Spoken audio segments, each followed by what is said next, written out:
Halo Sobat Lifestyle One, saya Dr. Dewi Widiastuti, spesialis penyakit dalam, akan membahas tentang penyakit lupus kali ini.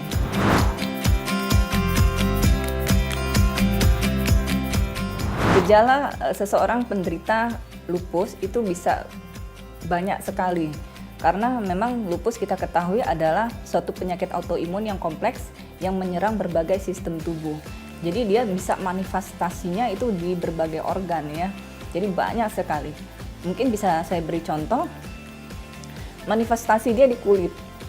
Bisa berupa malarefs atau seperti ruam ya, kalau kita bilang butterfly, ruam butterfly di wajah, kemudian adanya suatu sariawan di mulut, kemudian fotosensitivitas, yaitu pasien mengalami kemerahan di wajah juga, di area kulit yang lain, berupa ruam diskoid.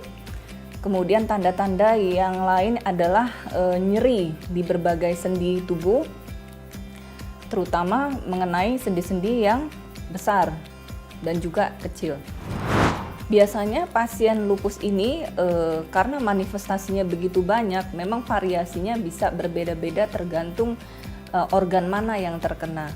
Seperti misalkan di ginjal ya, seperti tadi itu ada kencing merah, berdarah, kemudian keluarnya protein dalam urin, kemudian adanya suatu kejang, neuropsikiatri ya, jadi penurunan kesadaran, gangguan orang meracau, gangguan bicara.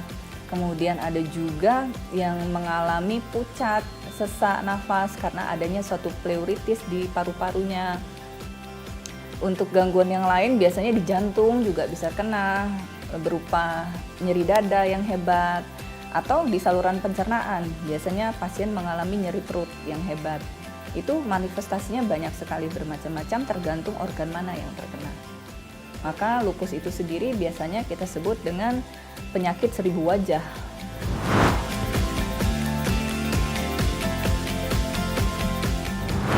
Penyebab dari lupus ini sebenarnya adalah bukan dari faktor makanan ataupun yang lainnya, karena memang lupus ini penyebabnya adalah suatu kelainan autoimun dari tubuh si pasien itu sendiri, sehingga kita tidak bisa menentukan bahwa pantangan apa dok makanan yang tidak boleh dimakan seperti itu.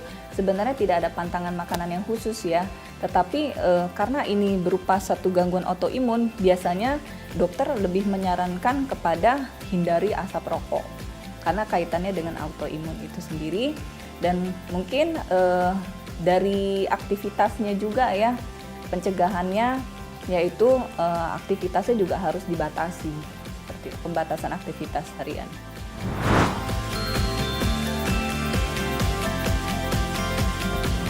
Lupus ini sering dialami oleh wanita usia muda, dengan perbandingan antara wanita dengan pria bisa antara 2:1 sampai dengan 15:1. Jadi lebih banyak pada wanita di usia muda.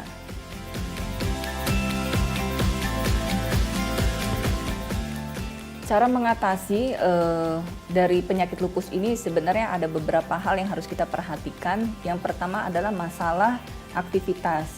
Ya, memang kita memerlukan aktivitas fisik ataupun olahraga yang memang ditentukan oleh dokter. Biasanya dokter akan menilai skor aktivitas fisiknya itu sendiri berupa skor yang kita sebut dengan SLEDAI score. Maka tingkat aktivitas penyakitnya pun bisa kita nilai.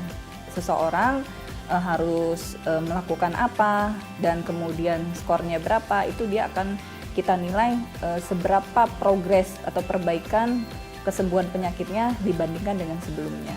Sekian penjelasan saya tentang penyakit lupus. Saya Dr. Dewi, spesialis penyakit dalam. Sampai jumpa.